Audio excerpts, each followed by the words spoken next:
Hi everyone, welcome back to my YouTube channel. Capital market में आप सबका स्वागत है।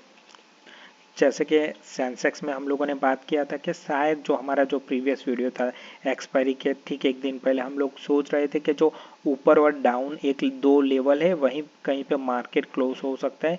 तो फाइनली जो सेकंड लेवल था उसके नीचे ही जाके क्लोज किया।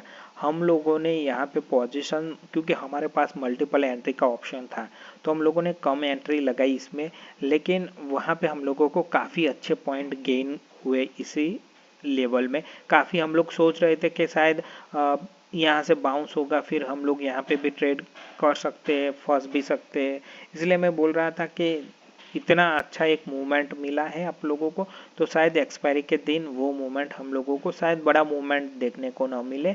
और क्या हुआ कि ऑलमोस्ट 80,000 के नीचे ही मार्केट खुला था। तो फिर वहाँ पे हम लोगों ने एक चांस लिया कि चलो ठीक है, चलते चांस लेते 80,000 के जो यहाँ पे जो प्रीवियस आई था वो हम लोगों ने स्टॉप लॉस रखा। फिर हम लोगों को रिवॉर्ड मिला। हम लोगों ने कम ही क्वांटिटी डाली थी क्योंकि हम लोगों को यहाँ पे भी एंट्री चाहिए थी। अगर यहाँ पे भी मिलती तो हम लोगों को और अच्छा प्रॉफिट मिलता, लेकिन हमारे प्लान के हिसाब से मार्केट नहीं चलता। मार्केट अपने प्लान के हिसाब से चलता है, लेकिन यहाँ पे हम लोगों ने थोड़ा रिस्क लिया और हम लोगों को प्रॉफिट अच्छा मिला। यहाँ पे कम क्वांटिटी में भी हम लोगों को अच्छा प्रॉफिट मिला। अभी कल की मैं बात करूँ कि मंडे को क्या मार्केट दिख रहा है, तो बहुत इम्पोर्टेंट है कि सेंसेक्स और बैंक निफ्टी ऐसे लेवल पे क्लोज हुए। बहुत ही, मैं अभी भी बोल रहा हूँ, मार्केट का सेंटिमेंट अभी भी ऐसा नहीं है कि तुरंत एक दिन में चेंज, क्योंकि मार्केट का सेंटिमेंट एक दिन में चेंज नहीं होता है। लेवल होते, अगर वो लेवल ब्रेक होते तभी जाके वो स्विंग दे सकता है, अप डाउन्स बढ़े। लेकिन जब तक फाइनल क्लोजिंग नहीं मिलती डेली वीकली बेस पे वो या तो मंथली बेस पे, तब तक मार्केट का स्ट्रक्चर चेंज नहीं होता है। उसको वो लेवल चाहिए। वो ऐसा नहीं है कि एक घंटे के लिए उसको क्लोजिंग चाहिए, डेली बेस पे भी चाहिए, वीकली बेस पे भी चाहिए और मंथली बेस पे भी चाहिए, तब जाके वो पूरा मोमेंटम शिफ्ट होता है। तो इतनी अच्छी रिकवरी होने के बाद हम लोगों ने वैसे भी बात किया था कि अभी भी आप सोचो मत कि जब तक मार्केट 80,500 के ऊपर ट्रेड न करे तब तक यहाँ पे कोई ऐसा सच सेंटिमेंट दिख नहीं रहा है कि मार्केट का इसमें कोई इम्प्रूवमेंट नहीं हुआ। ये wild movement up down side होती रहेंगी, लेकिन आपको क्लोजिंग फाइनल 81,500 के अबव ही चाहिए। शायद ये सेल ऑन राइज का भी मार्केट बन सकता है। हम लोग सिर्फ अपॉर्चुनिटी ले सकते हैं यहाँ पे ये नहीं है कि गलत और सही नहीं है। यहाँ पे ये है कि हम लोग कहाँ पे अपॉर्चुनिटी बेटर मिलती है हमें वहाँ पे रिस्क लेना है।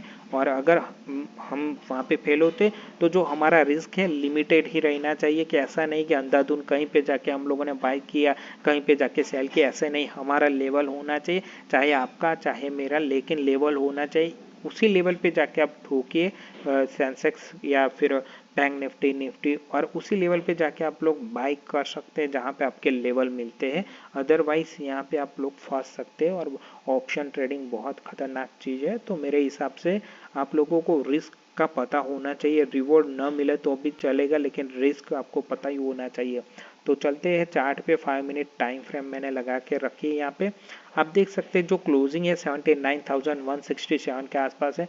जो हमारा इंपॉर्टेंट लेवल है 79,600 से 70,900, वहाँ से वापस मार्केट उसी लेवल से नीचे क्लोज हो गया है।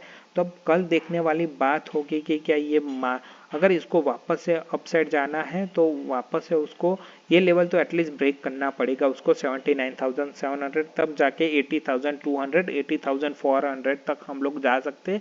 जब तक 79,600 अगर क्लोजिंग नहीं मिलता, सॉरी 79,700 क्लोजिंग नहीं मिलता, तब तक 82,200 82,400 हम लोगों को डेली टाइम फ्रेम पर नहीं दिखने वाले। 5 मिनट यहाँ पे अगर क्लोजिंग देता है यहीं कहीं पे तो मैं एक बार के लिए जा सकता हूँ, चांस ले सकता हूँ बाई साइड के लिए। यहाँ पे थोड़ा हम लोगों को रेजिस्टेंस फेस करना पड़ सकता है 70,900 के आसपास। अगर ये भी निकलता है तो हम लोगों को बीच में कोई भी यहाँ से 200-300 पॉइंट में बीच में कोई भी रेजिस्टेंस नहीं, हम लोग नॉन स्टॉप में जा सकते हैं। तो ये हमारा अपसाइड का एक रेजिस्टेंस जो था पहले वो वापस हम लोगों को फेस करना पड़ सकता है। नीचे में डाउन साइड बोलूँ तो 78,600, मान लीजिए कि जिस दिन 78,000 अगर एक्सपायरी के दिन मिल गया आपको, मान लीजिए कि अभी मंगलवार को एक्सपायरी है तो मैं पक्का प्लान करने वाला हूँ कि 78,600 अगर जिस दिन मुझे ब्रेक डाउन में मिला, मान लीजिए कि सोमवार को यहीं कहीं पे बंद होता क्लोज होता है मार्केट और मंगलवार को इसके नीचे खुलता है, मेरे लिए बेस्ट अपॉर्चुनिटी होगी, बेस्ट क्वालिटी ट्रेड होगा 78,800 मैं आंख बंद के ही शॉर्ट कर, चाहे स्टॉप लॉस चला जाए कोई दिक्कत नहीं, यहाँ पे मुझे अच्छा खासा क्वालिटी ट्रेड मिलने वाला है। 78,600 अगर एक्सपायरी के दिन मुझे मिल जाते तो बेस्ट है। यहाँ पे मैं फिर भी बोलता हूँ कि आप लोग यहाँ पे मंडे को ये नो ट्रेडिंग जोन है, यहाँ पे कुछ ट्राई मत कीजिए, करना है तो मंगलवार है वैसे भी एक्सपायरी है, तो वहाँ पे अपना जो भी पोटेंशियल है सेंसेक्स अगर आप ट्रेड करते हैं तो मंगलवार के ही दिन आपके लिए एक अच्छा हो सकता है, एक बेस्ट अपॉर्चुनिटी होती है। फिर भी हम लोग कल देखेंगे कि मंडे कहाँ पे क्लोजिंग हुआ, अगर यहीं कहीं पे क्लोजिंग हुआ है तो हमारे लिए बेस्ट सिनेरियो रहने वाला है। ये नो ट्रेडिंग जोन है, फिर भी आपको अगर बाइक के लिए जाना है तो वेट कीजिए कि 2 बजे से पहले 78,650 के आसपास मार्केट मिलता है।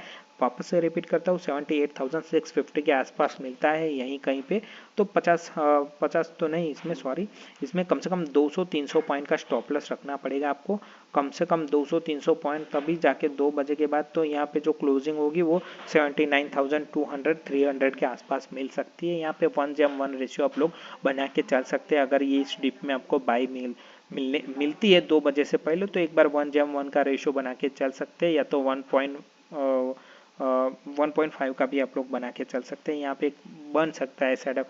सेलर के लिए मैं बोलता हूँ कि वेट कीजिए आप लोग, वेट, क्योंकि जितना धीरज रखेंगे उतना ही बेनिफिट होगा कि आप ठीक है मार्केट को जो करना है वो करने दीजिए। मंगलवार एक्सपायरी के दिन ही हम लोग अगर शॉर्ट के लिए डाउन साइड प्लेट करना है तो मंगलवार वेट कीजिए, अगर वहीं पर अगर आपको मिल गया है बेस्ट लेवल तो वहाँ पे हम काफ़ी सारा कम पॉइंट में ज़्यादा पॉइंट गेन कर सकते हैं, उसमें आप फिर मंडे का भी आराम से कवर हो सकता है। तो मेरे हिसाब से जो नीचे सपोर्ट है वो 78,750 से लेकर 78,585 यानी कि 600 आप गिन सकते हैं। अगर ये लेवल ब्रेक होता है तो फिर हम लोगों को मंदी के लिए तैयार रहना चाहिए। सेंसेक्स में अप साइड में रेजिस्टेंस है, एक जोन है 79,550 से लेकर 70, ये जोन है जो वहाँ पे टेस्ट करेगा मार्केट। अगर ये ब्रेक होता है तो हम लोग 81,000 के लिए जा सकते हैं, नॉन स्टॉप नहीं, लेकिन यहीं कहीं पे हम लोगों को रेजिस्टेंस करना पड़ेगा। ये लेवल निकलता है 80,350, तो हम लोग यहाँ पे 700 पॉइंट नॉन स्टॉप जाने वाला है 81,000 तक, ठीक है। फिर अगर यहाँ पे कहीं पे मिलता है तो फिर वहाँ पे उस दिन कौन सा होगा एक्सपायरी है यानी वो बाद में देखेंगे, लेकिन मेरे हिसाब से अगर बाइक के लिए तो वेट कीजिए, यहीं पे मिलता है। ये no zone trading no zone है। शॉर्ट के लिए भी मैं बोल रहा हूँ कि ये भी आप मत कीजिए यहाँ पे। अगर फिर भी आपको करना है सोमवार को यहीं कहीं पे अगर गैप अप खुलता है यहीं कहीं पे 79,400 के आसपास, तो एक बार के लिए यहाँ पे आप ट्राई कर सकते हैं, ये आपका स्टॉप लॉस होना चाहिए। और टारगेट मेरे हिसाब से 78,800, अगर फिर भी आपको रिस्क लेना है इंट्राडे में तो ये यहाँ पे आप कहीं पे शॉर्ट करके ये स्टॉप लॉस रखिए और यहाँ पे आपका टारगेट होना चाहिए। बाई के लिए एक ही सेटअप है, यहाँ पे इंतजार कीजिए, आता है तो ठीक है, नहीं तो फिर अवॉइड ही कीजिए। तो मेरे हिसाब से हम लोगों ने काफ़ी अच्छा डिस्कस कर लिया है सपोर्ट और रेजिस्टेंस का, हमारा प्लान भी आप लोगों के साथ डिस्कस किया कि हम लोग क्या प्लान कर रहे हैं। तो प्लीज़ वीडियो को लाइक कीजिए और चैनल को सब्सक्राइब कीजिए। Thank you for watching.